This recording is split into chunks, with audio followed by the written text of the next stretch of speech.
समय पाहुण, मिणमो सुध केवली भड़िदम। पंच परमेष्ठी भगवान की जय। सम्यक दृष्टि की विशेषताओं की चर्चा हो रही है। कहते हैं ना, सम्यक दृष्टि पंचेंद्रियों के विषयों का सेवन क्यों करता है, तो यहाँ बता रहे हैं कैसे करता है और क्या होता है। गाथा नंबर 206 निकालिए।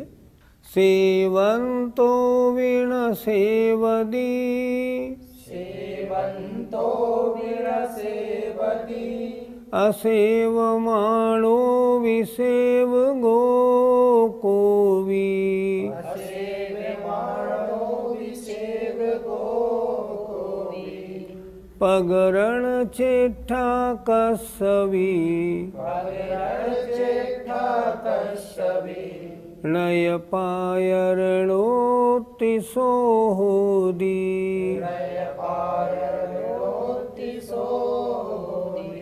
बोलो।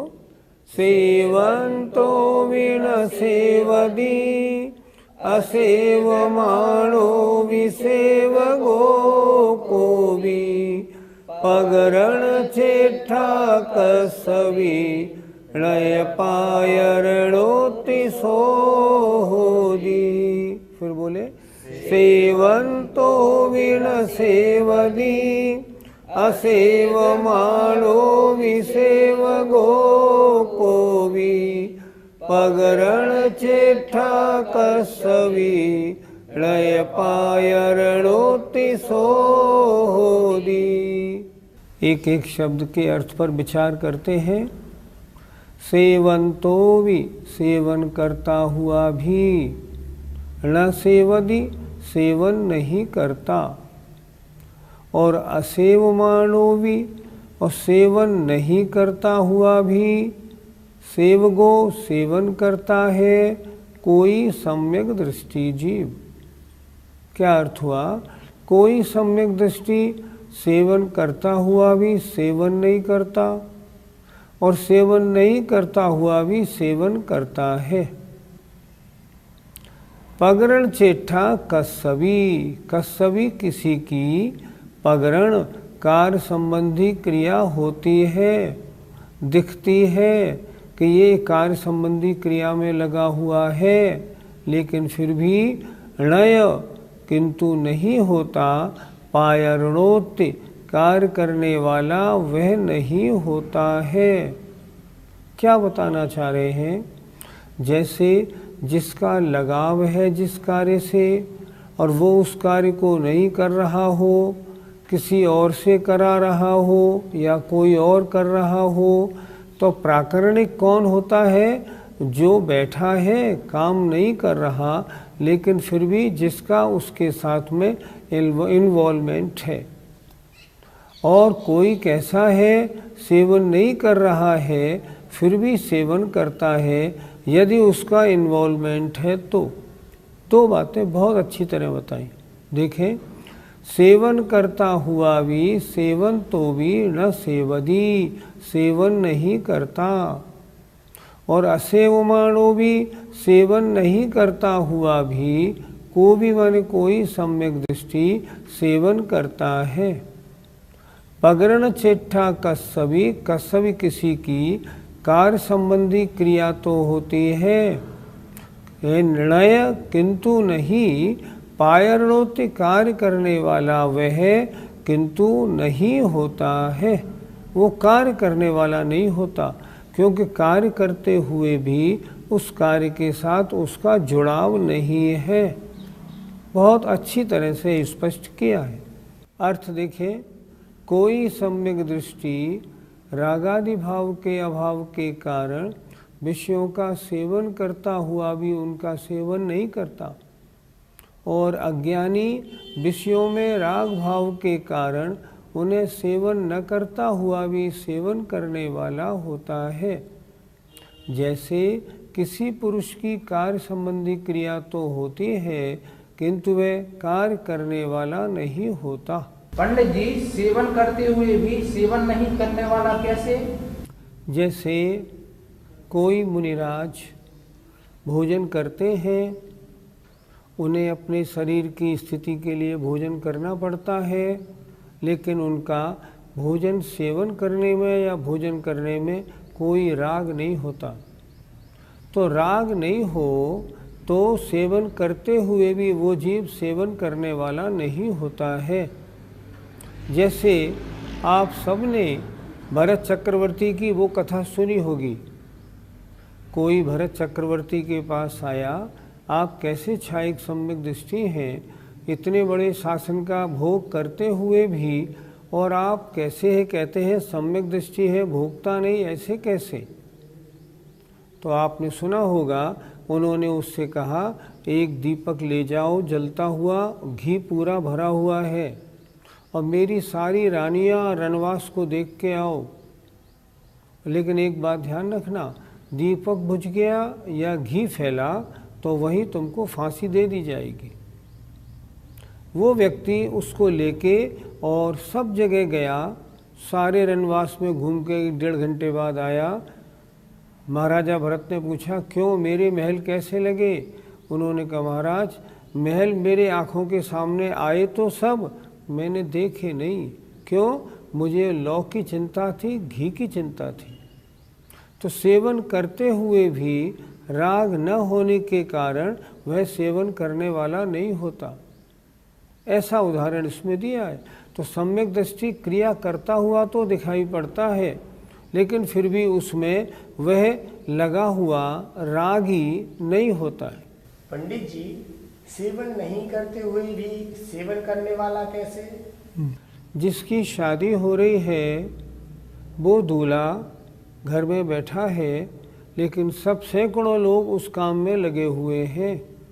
तो जो काम में लगे हुए हैं उन किसी को शादी का मज़ा नहीं आ रहा, लेकिन जो अकेले में बैठा है अपने घर में, दूल्हा है, सारा काम करने का आनंद उसका आ रहा है कि देखो तो मेरी शादी कैसी हो रही है। वो सेवन नहीं कर रहा, फिर भी वो सेवन करने वाला है। हम यूँ भी समझ सकते हैं, जैसे मान लो राजा अपने महल में बैठा है और उसकी सेना बाहर लड़ रही है। अच्छा, अब लड़ाने वाला कौन? राजा। लेकिन राजा कर तो कुछ नहीं रहा। तो सेवन नहीं करता हुआ भी जितना पुण्य और पाप सेना की लड़ाई में लग रहा है, उसका भागी कौन होगा? उसका भागी वो राजा होगा। आजकल हम क्या देखते हैं, कोई एक उद्योगपति है, वो उद्योगपति अपने ऑफिस में बैठा रहता है और बैठे बैठे कंप्यूटर से वो अपनी 50 फैक्ट्रियों की पूरी जानकारी रखता है। अच्छा, 50 फैक्ट्रियों के नफ़े और नुकसान का मालिक सेवन करने वाला कौन? वो उद्योगपति। लेकिन वो काम करने वाला है क्या? नहीं है। लेकिन नहीं करते हुए भी करने वाला वो है। अगर कहीं कोई गड़बड़ होगी उसका भागी वो होगा। नफ़े नुकसान का मालिक और आनंद कौन है? आनंद उसको होगा। इसी तरह सम्यक दृष्टि है, वो सेवन करते हुए भी सेवन करने वाला नहीं होता। और किसी अच्छे कार्य की बात करें, मान लो अगर चिंतन में आया, ओहो भगवान की दिव्य ध्वनि कैसी खिल रही होगी, तो बैठा तो यहाँ है और अगर आनंद ले रहा है सीमंदर स्वामी का, तो वो यहाँ बिना क्रिया के भी सीमंदर स्वामी की वंदना के पुण्य का भागी हो जाता है। इसी तरह जिसका जहाँ लगाव होता है वहाँ उससे उस तत्संबंधी बंद होता है। अगर लगाव नहीं होता, तत्संबंधी बंद नहीं होता। पंडित जी, ज्ञानी और अज्ञानी की क्रिया में क्या अंतर होता है? ज्ञानी जीव करते हुए भी करने वाला नहीं होता है और अज्ञानी जीव नहीं करते हुए भी करने वाला होता है। दोनों में बहुत अंतर होता है। ज्ञानी को गृहस्थी में रहता है, गृहस्थी संबंधी सारे कार्य करता है, लेकिन उसकी गृहस्थी में रहने की इच्छा नहीं होती। उसके संवेग भाव है, संसार से अरुचि है। इस कारण क्या होता है, करते हुए भी वो उसका भोगने वाला नहीं होता। ज्ञानी ऐसा होता है। अज्ञानी क्या होता है, दूसरे लोगों को भोगते हुए देखता है उनके अच्छे बुरे का चिंतन करता है, इनका ऐसा हो जाए तो अच्छा है, ये भोग मुझे मिल जाए तो वह उन भोगों को नहीं भोगता हुआ भी भोगने वाला होता है। तत्संबंधी उसको पाप बंद हो जाया करता है। जिस भोजन को हम करते हैं उसी भोजन को मुनि महाराज करते हैं। मुनि महाराज करते हैं अपने शरीर की स्थिरता के लिए, ताकि मैं अपने रत्नत्रय का साधन कर सकूं। सम्यक दृष्टि जीव। और जो अज्ञानी है वो करता है भोग भोगने के लिए। तो दोनों में महान पुण्य पाप का अंतर होता है। ये ज्ञानी अज्ञानी की क्रिया में फर्क है। पंडित जी, सम्यक दृष्टि भोग नहीं चाहता, फिर मिलते क्यों हैं? सम्यक दृष्टि के शुभोपयोग रहता है। वो निरंतर जिन धर्म कार्यों को करते हैं बड़े उपयोग पूर्वक करते हैं। 700 पुण्य का बंद करते हैं, और उस 700 पुण्य का बंद होने के कारण जितनी भी संसार की विभूतियां हैं उनके चरणों में आती हैं। वो चाहते नहीं, उन्हें भोग की वांछा नहीं, लेकिन सांसारिक सारी सुख सामग्रियां ये पुण्य के पीछे दौड़ती हैं। और सम्यक दृष्टि ही वास्तविक पुण्य का कर्ता होता है। इसलिए नहीं चाहते हुए भी चक्रवर्ती बनता है, तीर्थंकर बनता है, 63 शला का पुरुष बनता है। सारे पद बड़े बड़े सौधर्मेंद्र वगैरह पद उसी को मिलते हैं। इसलिए सम्यक दृष्टि भोग नहीं चाहता, लेकिन सम्यक के साथ में जो उसके 700 पुण्य का बंध होता है उसके कारण सारी सांसारिक विभूतियाँ उसके पास स्वयमेव आती हैं। पंडित जी, तब उन विभूतियों को भोगेगा तो क्या भोगने वाला नहीं होगा? बड़ा अच्छा लिखा है पंडित दौलत राम जी ने 6 डाला में। गेही पे गृह में न रचे, जो जलते भिन्न कमल है, नगर नारी को प्यार यथा, कादे में हेम अमल है। गेही पे गृह में न रचे, गृहस्थी है लेकिन सम्यक दृष्टि गृहस्थी में रहता हुआ भी घर में रचता पचता नहीं। जैसे कमल का पत्ता पानी में है लेकिन फिर भी पानी में रहते हुए भी पानी से छुबता नहीं। कभी पत्ते को पानी में से निकालो सूखा निकलता है। क्यों निकलता है? पानी में रहते हुए भी पानी के साथ संबंध को प्राप्त नहीं होता। जैसे वेश्या है, दिखाती है आपके साथ उसका बड़ा प्रेम भाव है, लेकिन वास्तव में उसका प्रेम भाव आपसे नहीं पैसे से है। उसी तरह सम्यक दृष्टि जीव क्रिया करता हुआ तो दिखाई पड़ता है, लेकिन वास्तव में क्रियाओं के साथ लगाव नहीं होने के कारण वह उनका करने वाला नहीं होता। वो उसे करनी पड़ती हैं। करना अलग चीज़ है, करना पढ़ना अलग चीज़ है। कोई बच्चा है मंदिर नहीं जाता, पिताजी उसे डांट के मंदिर भेजते हैं। वो मंदिर गया ज़रूर, वहाँ आकर उसने 3 परिक्रमा लगाई और लौट के आ गया तिलक लगा के। पिताजी तिलक लगाया आया, लेकिन मजबूरी में गया था, इसलिए उस कार्य के करने के बावजूद भी वो उस कार्य के करने वाला नहीं हुआ। ये ज्ञानी की दशा ऐसी होती है, सांसारिक कार्यों को करते हुए भी वो उनका कर्ता नहीं होता, वो अपने को उन सबसे भिन्न अनुभव करता है। गाथा 206 का पद्यानुवाद देखिए। लोभोग भोग कर भी मुनि हो न भोगी, भोगे बिना जड़ कुधि बन जाय भोगी। इच्छा बिना यदि करे कुछ कार्य त्यागी, करता कथम फिर बने पर का विरागी। जो अन्य के साथ नहीं राग रखता है वह करते हुए भी करता नहीं होता। आइए गाथा नंबर 207 देखते हैं। पोगल कम्मम को हो, पोगल कम्मम को हो, तस् विभागो दयो हवदिये सो, तस्य विभागो दयो हवदिये सो। णद्वेष मध्य भावो, णद्वेष मध्य भावो, जानग भावो दुआ अहमिको।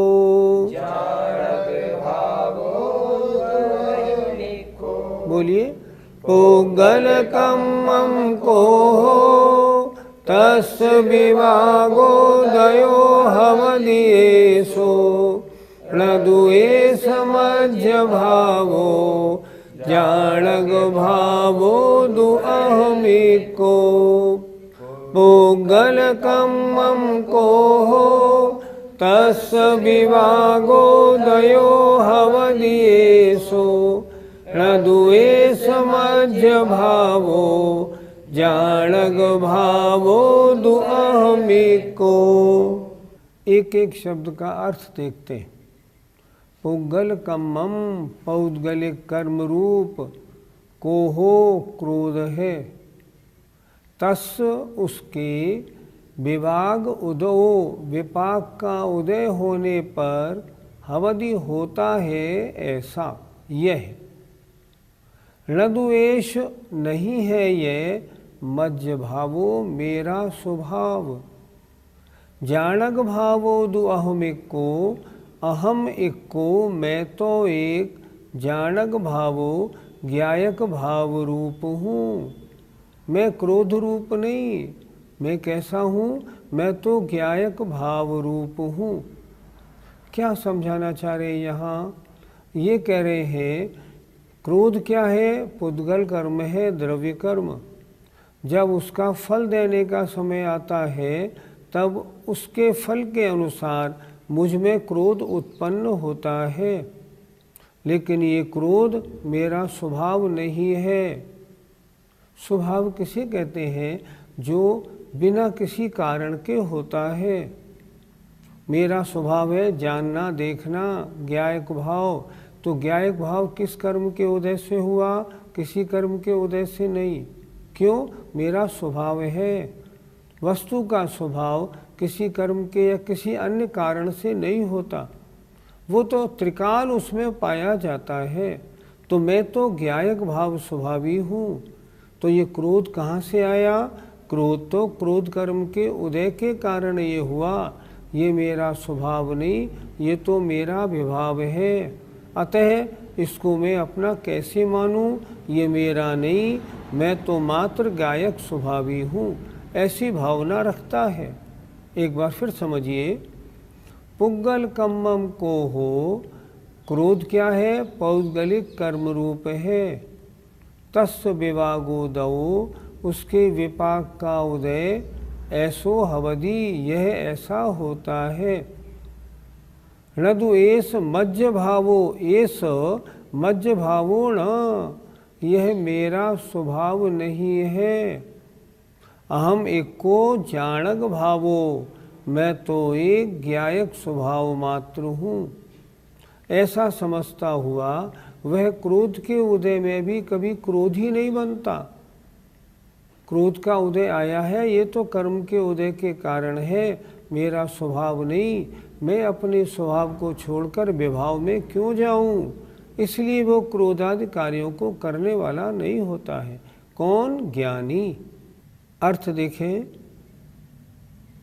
सम्यक दृष्टि विरागी जीव ऐसा जानता है कि क्रोध नाम का पौद्गलिक कर्म है, उसके विपाक का उदय ही मेरे अनुभव में प्रतीति रूप से आया करता है।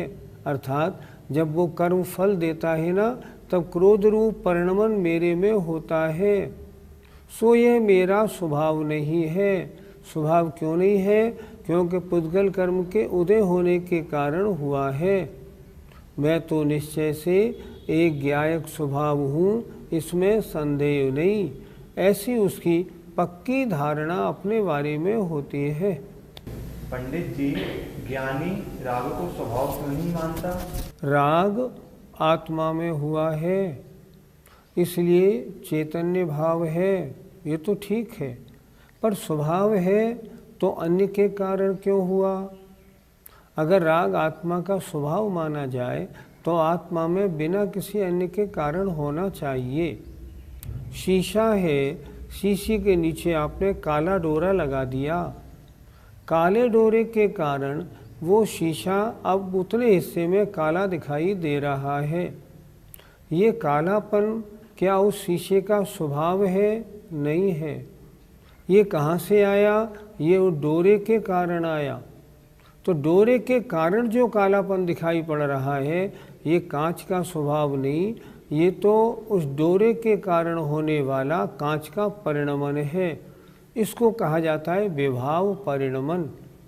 जो अन्य के कारण हो वह विभाव परिणमन, जो स्वभाव होता है बिना किसी कारण के जो पाया जाता है वो कहलाते हैं स्वभाव परिणमन। ज्ञानी जानता है क्रोध मेरा स्वभाव नहीं, इसलिए क्रोध होने पर वो उसमें रचता पचता नहीं। पंडित जी, ऐसा चिंतन कब करना चाहिए? संसारी अवस्था में सुख दुख रूप, राग द्वेष रूप, संयोग वियोग रूप, अच्छे बुरे रूप, धन की प्राप्ति नुकसान रूप, रोगी और स्वास्थ्य रूप, ऐसी दशाएं निरंतर होती रहती हैं। जो भी जब तक संसार में है ये विभिन्न दशाएं हमेशा होती रहती हैं। तो जब भी ऐसी दशाएं हों उस समय ये चिंतन करना चाहिए। इस चिंतन से लाभ क्या होगा? मान लो रोग हो गया और रोग होने पे आप व्यथित हुए, पीड़ा होने पे आप दुखी हुए, तो असाता वेदनी कर्म का आश्रव होगा।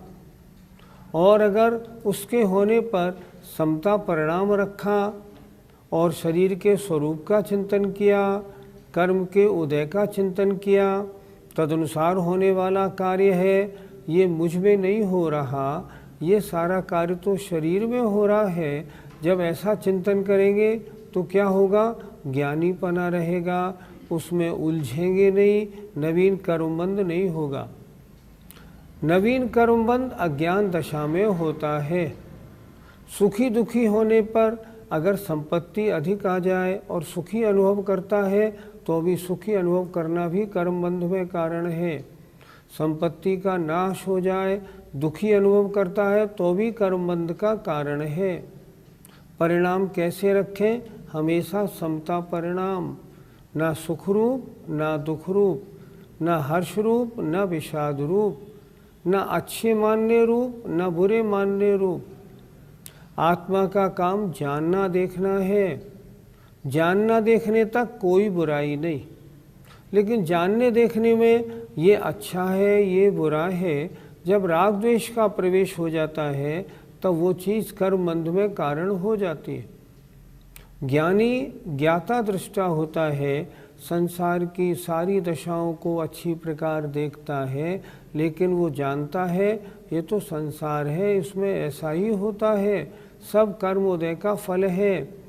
मेरी ये दशाएं कर्मोदय से हो रही हैं, मेरा स्वभाव नहीं, मैं तो जानने देखने वाला आत्मा मात्र हूँ।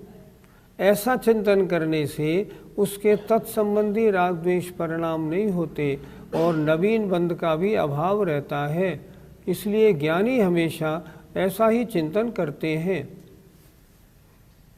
ज्ञानी हमेशा ऐसा ही चिंतन करते हैं और इससे उनके नवीन कर्मबंध नहीं होता। और अज्ञानी तो वस्तु का प्रसंग उपस्थित न होने पर भी निरंतर गलत ध्यान में परिणति करता रहता है। उससे उसके वह कार्य न होते हुए भी तत्संबंधी पाप का अज्ञान के कारण बंद होता है। गाथा 207 का पद्यानुवाद देखें। होता यदा उदय पुद्गल क्रोध का है, तो भाव क्रोध उगता रिपुबोध का है। होगा नहीं ये विभाव स्वभाव मेरा, ज्ञानी निरामय निरा नित में अकेला। दूसरी पंक्ति देखें। तो भाव क्रोध उगता रिपुबोध का है। जब पुद्गल क्रोध का उदय होता है तो भाव क्रोध उत्पन्न होता है, जो शत्रु है ज्ञान का, अर्थात उसके होने पर ज्ञान समाप्त हो जाता है। जय जिनेन्द्र।